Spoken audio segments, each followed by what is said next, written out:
자, 출입입니다. 이번 라운드에는 3경기를 볼 건데 나름 다 매치업들이 좋아요. 일단 에버튼 대 아스날 경기가 있고 맨체스터 시티 대 레스터 시티가 있고요. 그리고 토트넘 대 첼시 경기가 있습니다. 다 빅매치죠. 이 경기는 다른 의미의 빅매치입니다. 에버튼은 지금 던컨 퍼거슨 감독이 감독 대행으로 있죠. 안첼로티 감독은 다음 주 정도에 정식 부임을 한다고 합니다. 그러니까 던컨 퍼거슨 체제예요. 던파? 열파참? 던퍼. 자, 아스날은 아르테타 부임이 조만간에 오피셜이 날 것 같습니다. 그러나 아르테타 역시 본머스전부터 팀을 이끌어 갈 것이라고 합니다. 그러면 융벨이 마지막 체제죠.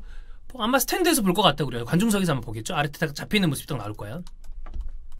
자, 그러면 던컨 퍼거슨은 자기가 쭉 감독을 하는 것보다는 이제 수석 코치로 내려가겠다 이런 얘기를 했기 때문에 안첼로티가 어떻게 이 코칭 스태프를 구성할지 정확히는 모르겠습니다만 다시 스태프로 내려갈 가능성이 크죠. 그러면 이제 두 사람 모두 다 감독 대행, 임식 감독으로서의 마지막 경기가 된다. 그리고 안첼로티든 아르테타든 이 경기를 보고 있을 거라는 생각을 분명히 선수들이 할 거 아니에요. 그렇기 때문에 이 감독 교체의 스파크는 여러 가지가 있겠지만 기존의 선수들이나 혹은 기회를 받지 못하던 선수들 모두 마찬가지로 지금 무언가를 보여줘야 한다. 이런 생각을 하기 때문에 선수들의 기량이 순간적으로 올라가는 거죠. 두 팀 다 그럴 가능성이 있다. 아스날 어려울 것이다. 네. 자, 성적을 종합해 보겠습니다. 던컨 퍼거슨 대행 체제인데요. 퍼거슨 상태에서 사실 보면 1승 1무 1패예요. 왜냐하면 이 1무가 어제 새벽에 있었던 리그컵에서 레스터한테 승부차기에 졌죠. 2대2까지 갔고. 그렇기 때문에 그건 이제 패라고 생각하면 1승 1무 1패인데 공식전으로 승부차기까지 간 경기는 이제 무승부로 기록이 되니까 1승 2무. 굉장히 좋습니다. 이따 얘기하겠지만 던컨 퍼거슨의 이 어떤 던컨 퍼거슨은 사실 선수여라도 굉장히 좀 터프한 스타일의 선수였거든요. 폭행 전과도 있어요. 선수 피치 위에서 빡 때렸다가. 근데 이 굉장한 에너제틱한 어떤 그런 모습, 그리고 수트를 딱 입었음에도 불구하고 막 팬들이랑 안고 세리머니 하는 게 보는 사람들로 하고 와 기분 좋게 만드는 스타일의 이 던컨 퍼거슨이 되겠습니다. 성적도 괜찮고요. 다음 경기부터 안첼로티가 부임할 예정이고, 그다음 프레디 융베리는 사실 이렇게 생각하면 되게 반대돼요. 이게 뭐가 반대? 물론 저희가 이제 얘기를 했습니다. 융베리도 융베리만의 고충이 있을 겁니다. 왜? 코칭 스태프도 안 좋고, 그 다음에 이제야 아르테타 부임이 거의 확정이 됐다지만 그 이전까지는 나로 가는 거야. 누굴 데려오는 거야. 알 수도 없어. 얘기도 안 해줘. 근데 이 내부 이야기를 들어보니까 그렇다고 해서 사이가 막 나빠지진 않았지만 융베리 입장에서는 좀 애매하잖아요. 어떡하라는 거야. 이런 상황이니까 약간 좀 이렇게 띵 하고 있는데, 사실 그래도 메르테자코도 그렇고 다 이렇게 나 이거는 좀 별로야. 팬들이 보고 있고 선수들도 보고 있으면 이게 좀 그래도 야 막 이렇게라도 좀 해주면 그래도 참 고생한다 이런 생각을 할 텐데, 이렇게 하고 있으니까 뭔가 좀 그런 느낌이 있긴 있었어요. 나름의 고충이 있었겠지. 자, 링베리 이 체제에서 5경기 1승 2무 2패 좋지 않습니다. 자, 다음 경기 본머스 원정인데요. 그때부터 아르테타가 부임할 예정이라고 합니다. 이 경기부터가 에버튼의 진짜 새로운 출발, 아스날도 역시 진짜 새로운 출발이 될 텐데요. 그렇습니다. 기대가 되진, 아니, 기대는 돼요. 그러니까 어떤 기대냐면 제발 잘해주세요. 이런 기대죠. 지푸라기라도 잡는 심정. 제가 다른 이 영상에서 말씀드렸지만 둘 다 도박이에요. 근데 아스날 입장에서는 이 도박수 말고는 사실 방법이 없는 상황이고, 아르테타는 이거는 생각할 수 있는 게 하나밖에 없습니다. 아스날을 정말 사랑하나 보다. 이거밖에 없다. 네. 각종 기록 보겠습니다. 아스날 상대로 1986년 저 태어나고 다음 해네요. 86년은 지루가 태어나죠. 지루가 태어난 해고 86년도에 태어난 사람이 또 누구 있죠? 어쨌든 네. 저희 이제 마케팅 또 직원 중에 한 명이 86년생인데 이 이후에는 아스날 상대로 연승 기록은 없다. 자, 근데 지난 시즌 구디슨 파크 맞대결에서 에버튼이 1대0으로 이겼단 말이야. 이번 경기에서 에버튼이 이긴다면 86년 이후에 처음으로 2연승이 되니까 레코드 브레이커, 히스토리 메이커가 되는 거죠. 네. 아스날을 상대로. 자, 이번 시즌 클린시트가 단 3회밖에 없습니다. 그만큼 수비에서 문제를 드러내고 있는 게 에버튼입니다. 그러나 최근에 이 던컨 퍼거슨 대행이 약간의 포메이션 변화로 어떤 승점을 따내고 있는 상황이잖아요. 그런 부분에서는 실점이 없는 건 아닙니다만 좋은 모습으로 좀 전환되는 모습이 있다. 자, 이번 시즌 기록한 20골, 그러니까 이번 시즌 지금까지 진행을 하면서 20골을 넣었는데요. 그 중에 13골, 절반이 넘는 65% 정도 되나요? 그 비율이 전반에 들어갔다. 가장 높은 비율이라고 합니다. 자, 아스날의 기록을 보겠습니다. 에버튼 상대로 PL에서만 33승 107골. 그러니까 예전부터 아스날 에버튼 상대로는 비교적 경기를 잘했어요. 되게 0203 시즌이었나? 0102 시즌이었나? 7대0? 0506 시즌이었나? 막 하여튼 이런 경기도 있었고 그래요.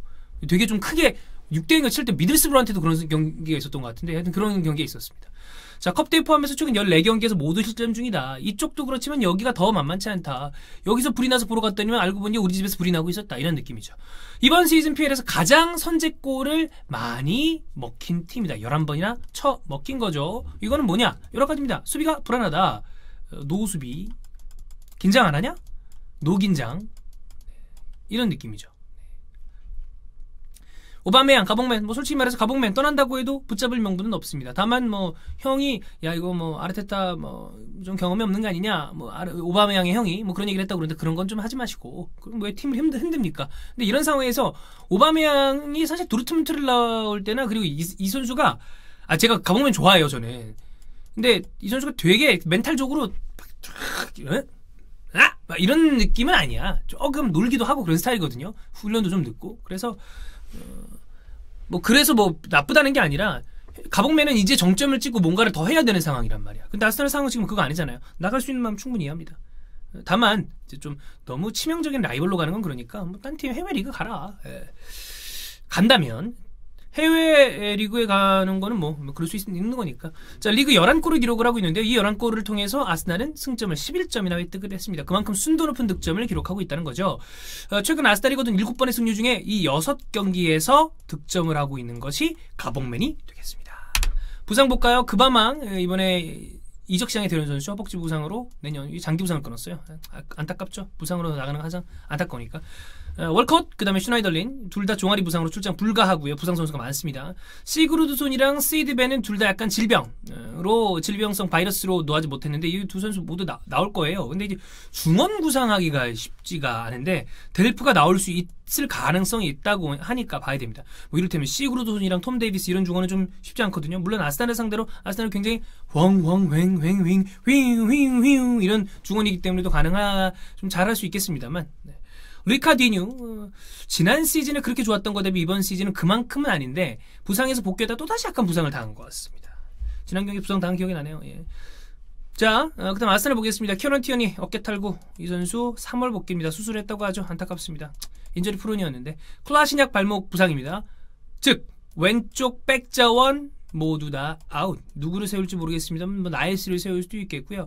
벨레린이 복귀 가능성이 있다고 하니까 벨레린을 왼쪽에 세울 수도 있겠고 어쨌든 누구를 세우나 굉장히 불안한 것은 사실이다. 로펄딩 무릎 부상 1월에 복귀 예정이라고 합니다. 자카가 뇌진탕 증세가 좀 있었죠. 공에 빵 맞는 바람에 복귀 가능성이 있다고 합니다. 이런 거는 금방 나야 될 텐데 좀 잘 쉬었기를 바랍니다.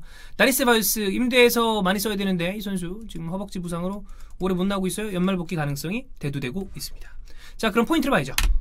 에버튼의 포인트는 바로 던컨 퍼거스입니다. 던컨 퍼거스는 마르코 실바 감독이 애매하게 쓰고 있던 4-2, 3-1, 무슨 4-3-3인지 뭔지 모를 이 에버튼을 보면 야, 이 팀은 훈련을 하냐?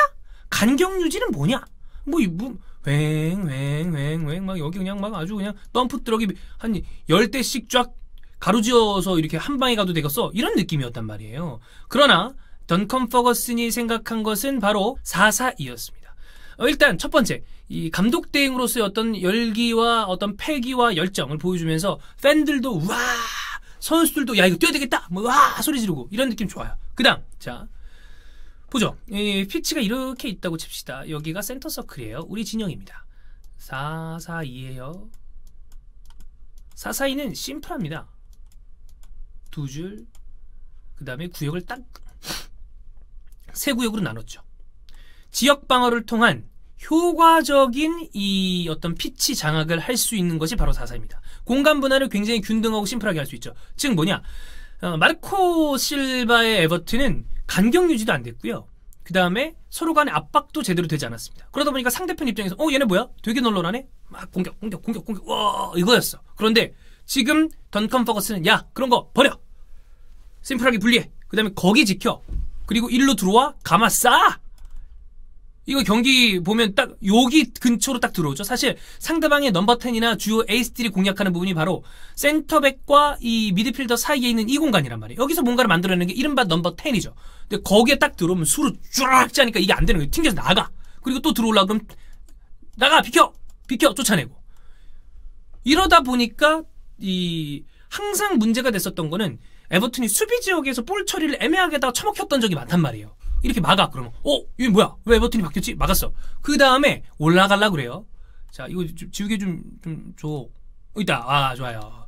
자, 이렇게 자, 그래서 막았단 말이야. 그러면 저 자식들이 뭐 좀 바뀌었네. 그럼 야, 다시 공격해. 야, 얘네 올라오다가 되게 빌드업이 어설퍼. 여기를 끊어. 이렇게 돼야 된단 말이야. 근데 덩컨 퍽스는 알죠. 우리 지금 팀이 그게 안 된다는 거. 그래서 뭐를 선택을 하냐? 바로 아까 이야기 드렸던, 아까가 아니죠. 제가 다른 방송에서 이야기 드렸던 것처럼 프리뷰 때 좀 말씀을 드렸었잖아요. 롱킥 빌드업은 굉장히 효율적인 방법입니다. 조던 픽포드, 그 다음에 마이클 킨, 그리고 뭐 예림이나 뭐 아니면 그 홀게이트가 또 롱패스가 괜찮으니까 이 선수들이 쫙쫙 뿌립니다. 뿌려. 그럼 히샬링송도 있고 이런 윙어들을 통해서 그 공을 통해서 최대한 먼 곳에서 우리 지역에서 먼 곳에서 공격을 하자. 그러면 우리 수비는 안전할 것이고 설사 이 공격이 끊긴다 하더라도 이들이 다시 넘어왔을 때 우리가 수비들이 백업하고 공격을 지연만 시키면 다시 한번 전열을 가다듬을 시간이 있다. 세컨볼을 따내자. 아까 얘기했듯이 두 줄 수비 안쪽으로 딱 하면 잡아놓는 이 박스. 그러니까 임시감독 대행이 딱 와서 해야 될 거는 보세요. 프리시즌이 없었어. 근데 막 거기다 대고 야 너는 뭐 이러니까 저러니까 야 너 근데 일로 갔다가 저렇게 돌아갔다가 한 바퀴 돌고 저쪽으로 가서 한번 하이파이브하고 딱 이렇게 올래 그러면 뭐야? 이럴 거 아니야. 그게 아니라 야 너 거기서 얘 맞고 공 오면 멀리 차. 편하잖아. 이건 이제 과장된 거지만 그래서 감독 대행은 심플하게 원포인트로 이야기를 해줘야 팀의 어떤 그 나쁜 점이 개선이 되잖아요. 덩컨 퍼거슨은 수석 코치라면서 봤던 것 같아요. 야 이거 지금 우리 팀이 이렇게 복잡하게 가서는 안 된다. 그래서 4-4-2로 가자. 압박하고 많이 뛰자. 그리고 공 보내라. 멀리서 공격하자. 이게 통하고 있다. 그러니까 첼시를 잡았고 물론 첼시가 최근에 좀 안 좋습니다만 이런 경기 결과를 보여주고 있는 거죠. 자, 그 다음에 이제 아무래도 주중에 리그컵 승부차기까지 갔고 1군이 모두 나갔기 때문에 체력적으로는 굉장히 좀 부담되는 상황이다. 이렇게 에버튼의 특징을 볼 수 있겠습니다. 자, 아스날 같은 경우에 링베리 마지막 경기죠. 아르테타가 부임을 할 겁니다. 자, 링베리 같은 경우에는 저는 그래도 어쨌든 아스날의 레전드입니다. 무패 멤버는 다들 레전드라고 보면 돼요. 그리고 아카데미에서 굉장히 좋은 평가를 받았습니다. 근데 뭐야? 지금 준비 안 돼 있는 상태에서 덜썩 잡았다가 솔직히 말해서 완전히 망테크탄 거 아니야. 이거 지도자 커리어 초반이 약간 단추가 잘못 끼워진 느낌이란 말이야. 마지막 마무리를 잘 하고 나갔으면 좋겠습니다. 그래야 약간 그래도 반등을 한 상태에서 아르테타가 오면서 물론 아르테타 맨시티전에서 옆에 있었잖아요. 0-3으로 질 때 보고 있었잖아. 어떻게 해야 되나 생각이 많았을 거라고 보진 않습니다. 아르테타는 그렇게 프로페셔널하지 않은 사람이 아니니까 맨체스터 시티만 생각을 했겠죠. 어쨌든 뭐 그러면서 보긴 봤을 거 아니야. 보이니까. 최상의 난이도로 아스날에 진입을 했습니다. 아무리 코치 이 최고의 감독이라고 하는 팬 밑에서 코치 생활을 했다지만 감독 경험은 처음. 팀 분위기 나빠요. 스쿼드 본인이 짜놓은 스쿼드 아니에요. 그 다음에 12월에 어쨌든 할부 땡겨가지고 여름 이적 시장에 돈 썼기 때문에 1월 이적 시장이 많이 뭔가 보강할 수 없을 거예요. 그리고 프리시즌이라 훈련 막 뭐 해놓은 거 없어요. 최상의 난이도일 수밖에 없다. 이런 상황에서 링베리가 마지막으로 좀 신경 써야 될 거는 이 실점 쪽입니다. 아스날은 지금 수비가 그냥 각자 놀아요. 모래알 같습니다. 이건 아무것도 아닙니다. 그냥. 그러니까 실점을 하겠죠? 근데 좀 안 했으면 좋겠습니다. 이게 보기엔 좀 어려울 것 같은데 갑자기 빠르게 치네. 네. 자, 에버튼 대 아스날은 이제 감독 대행으로서의 마지막 경기 그리고 다음 라운드부터는 두 팀 다 새로운 신인 감독들 안첼로티가 다시 피엘에 복귀해서 어떤 모습을 보여줄지 그리고 아르테타의 어떤 감독 생활은 어떤 식으로 스타트가 될지 그게 기대되는 경기가 되겠습니다. 자, 다음 경기는 맨체스터 시티 대 레스터 시티입니다.